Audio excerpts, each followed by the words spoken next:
करेंगे प्रणव ध्वनि।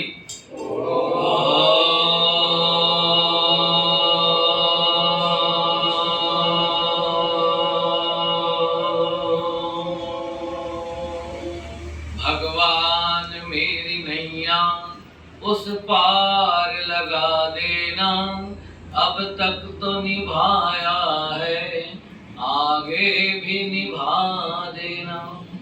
उपस्थित भद्र पुरुषों, देवियों, सज्जनों, कल मैंने आपको एक प्राणायाम बताया था। आज का विचार है हम तनाव से दूर कैसे हो सकते हैं। संसार में सबसे बहुत बड़ा रोग क्या है? तनाव है। मैं आपसे पूछूं कि शुगर के कितने रोगी हैं तो थोड़े होंगे। हम आपसे पूछे बीपी के रोगी कितने हैं, थोड़े और होंगे। घुटनों के कितने रोगी हैं, थोड़े और कम होंगे। और आपसे पूछे हार्ट के कितने रोगी हैं, थोड़े और कम होंगे। परंतु तनाव के रोगी कौन है? तो सारे हाथ खड़े हैं। इसका मतलब क्या हुआ? ये सारे रोगों का राजा तनाव है। तो इस तनाव के नाव से उतरिए और सुख पाना चाहते हैं तो दो चार सूत्र पर ध्यान दें।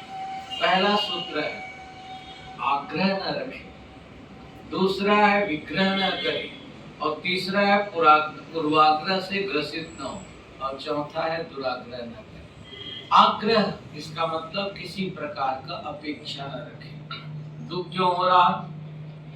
आप अपेक्षा रखते हैं, और अपेक्षा की उपेक्षा हो जाए तो बोलो क्या हो रहा है? दुख हो रहा है, तनाव हो रहा है।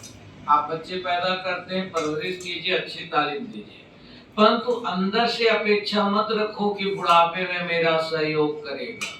यदि ऐसा करेंगे तो दुख होगा। और यदि आप सोच लेंगे चलो ठीक है, कौन किसकी सेवा करता है, और यदि ऐसा सोच ले तो आप जानते हैं कि संसार के अंदर आपका बच्चा यदि सेवा करता है तो बहुत खुशी होगी कि मैंने अपेक्षा की।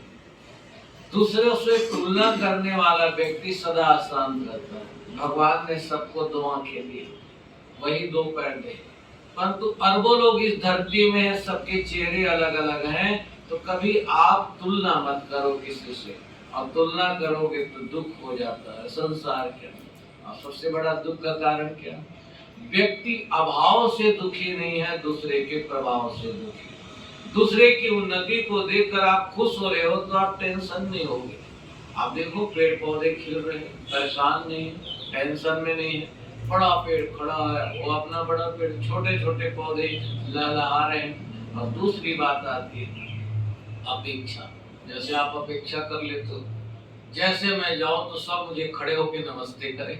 एक दिन नमस्ते किए दफ्तर में, दूसरे दिन करें, और तीसरे दिन नमस्ते न करे तो आप टेंशन में आ जाओगे। देखो जी मेरी कोई कदर नहीं, मेरे को कोई नमस्ते नहीं कर। ये आपकी अपेक्षा है। दूसरी चीज, आदमी सोचता है जब मैं घर में आऊं काम करके दफ्तर से तो मेरी पत्नी मुस्कुराते हुए पानी दी। एक दिन मुस्कुरा के पानी दे दी, दूसरे दिन भी दे दी, और तीसरे दिन वो पानी ना पूछ रही हो, आदमी को टेंशन आएगा। देखो घर में मेरी कोई इज्जत थी, क्या कहती, क्या बात है, पानी आप नहीं दे रहे हो मुझे? दुखी हो गए, कहती पानी पीना है, देख नहीं रहे हो क्या कर रहा हूँ? महिला कहती है मैं अपने बच्चे को दूध पिला रही हूँ। पानी पीना है तो फ्रिज के पास जाओ और फ्रिज खोलो और पानी पी लो, मुझे भी गिलास पानी पिला दो। तो आदमी को टेंशन हो जाए। तो बस ये दो सूत्र को पकड़ो, तुलना मत करो, अपेक्षा की उपेक्षा हो जाएगी तो दुख होता है। और तीसरी बात, व्यक्ति अभाव से नहीं, दूसरों के प्रभाव से।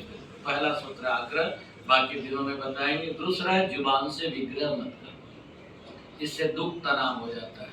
आप सब बोलो मेरे साथ, बोलो जीभ पे लगी चोट ठीक हो सकती है, परंतु जीभ से लगी चोट कभी ठीक नहीं होती। तो आपकी जुबान के अंदर में कड़वाहट ना हो, वो तनाव और दुख का कारण हो जाता है। तो इसीलिए आओ संसार के अंदर, ये संसार का संसार है, संसरती संसार है।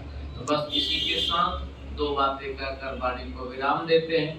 हर व्यक्ति, जितने महापुरुष हुए, भगवान राम, भगवान कृष्ण, देव दयानंद, गालियां मिली, समस्या आई, बस इसको कैसे करना है, पकड़ो बात को। सब जीवन में समस्या का आना बोलो पार्ट ऑफ लाइफ है। समस्या का आना पार्ट ऑफ लाइफ है और समस्या का समाधान करना आर्ट ऑफ लाइफ है। समस्या का समाधान करना आर्ट ऑफ। इसी के साथ वाणी को विराम। ओम शांति शांति शांति।